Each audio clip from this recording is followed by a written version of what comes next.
Welcome to Fresh Health with Tanya Gross. Today we have award-winning co-authors Helen Joyful and her cardiologist, Dr. Danny Lloyd. Thank you for being here.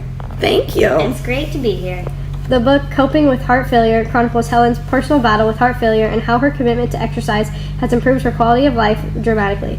Helen and Danny, I must tell you, I enjoyed reading this book tremendously. As a science-loving non-scientist, I found it marvelous.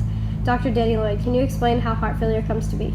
Of course. Most people who develop heart failure had another heart condition first. This is true in Helen's case. She suffered a heart attack 10 years ago where the blood supply to her left ventricle was cut off and some tissue died. Helen's heart failure began on the left side of the heart and we believe eventually developed into weakness of the entire heart muscle. The effect of this is an excess amount of fluid in the pulmonary circulation or in and around the lungs. This excess fluid is why Helen and others like her are experiencing shortness of breath as well as rapid and shallow breathing.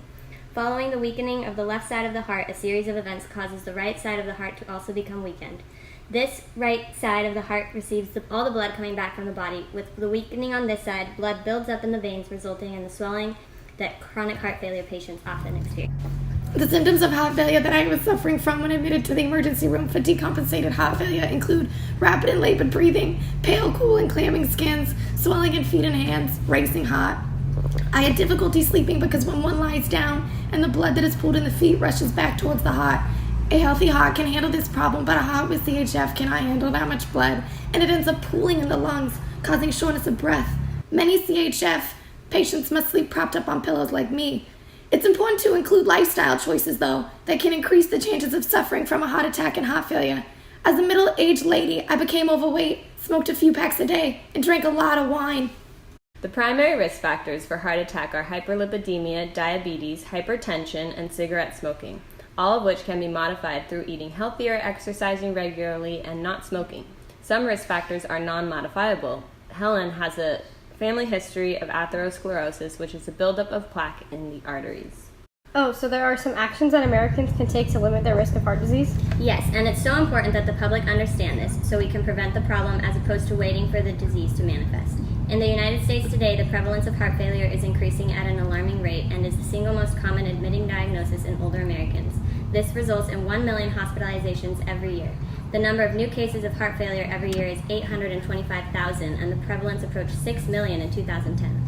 Heart failure often co-occurs with other diseases. Most prominent comorbidities in heart failure patients are renal insufficiency, diabetes, COPD, sleeping disorders like sleep apnea, and anemia.